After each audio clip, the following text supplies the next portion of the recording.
Hey guys, আজকে আমি আপনাদের সাথে শেয়ার করব লাউ দিয়ে চিংড়ি মাছ রান্না।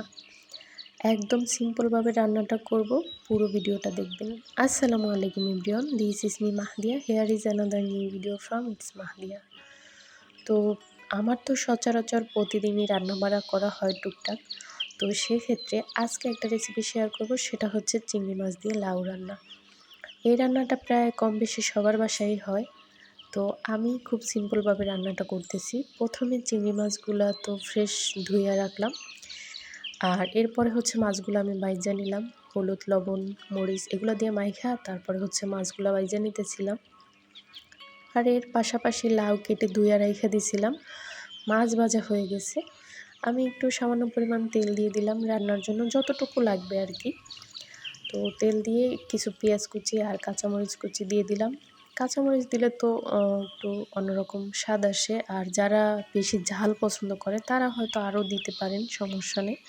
বাট আমাদের বাসায় ওরকম ঝাল খাবার কেউ খায় না, আমি তো খাই না। তো তারপরেও গুঁড়ামরিচ দিলাম একটু। এরপর হচ্ছে হলুদ গুঁড়া দিলাম, এর আগে তো পানি দিয়ে দিলাম। আর হচ্ছে ধনিয়া গুঁড়া, জিরা গুঁড়া। তো এখানে আমি কোনো বাটা মশলা ব্যবহার করিনি, সব হচ্ছে ভাজা ভাজা মানে গুঁড়া গুঁড়া উপকরণে।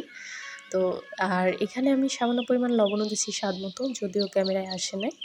আর লবণ দিয়ে এরপরে হচ্ছে আমি লাউগুলা দিয়ে দিলাম, সাথে মাছও দিয়ে দিলাম। মাছের মধ্যে কিন্তু একটা ইলিশ মাছ ছিল, তো কোনো ব্যাপার না, মাছটা গতকালকের ছিল, সেই ক্ষেত্রে আমি মাছটা দিয়ে দিলাম। তো এরপরে হচ্ছে আমি এটা খুব সুন্দরভাবে কষায় নেব, এমনভাবে কষাবো যেন লাউটা প্রায় সেদ্ধ সেদ্ধ হয়ে আসে, ঠিক ততক্ষণ পর্যন্ত কষাবো। আর যত কষাবেন তরকারির স্বাদ তত বেশি ভালো লাগবে। তো এখানে কষানো প্রায় শেষ, প্রায় হচ্ছে কত পার্সেন্ট, 60% বা 50% সেদ্ধ হয়ে গেছে। আর লাউটা ভালোভাবে সেদ্ধ না হলে আমার কাছে ভালো লাগে না। তো পারফেক্ট সেদ্ধ হয়েছে এবং বেশি ঝোল রাখিনি।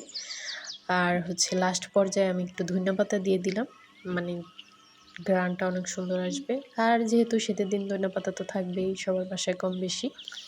তো যারা খুব সহজে রান্না করতে চান বাটা মশলা ছাড়া, আমার মতে এভাবে সিম্পলভাবে রান্না করে নিতে পারেন।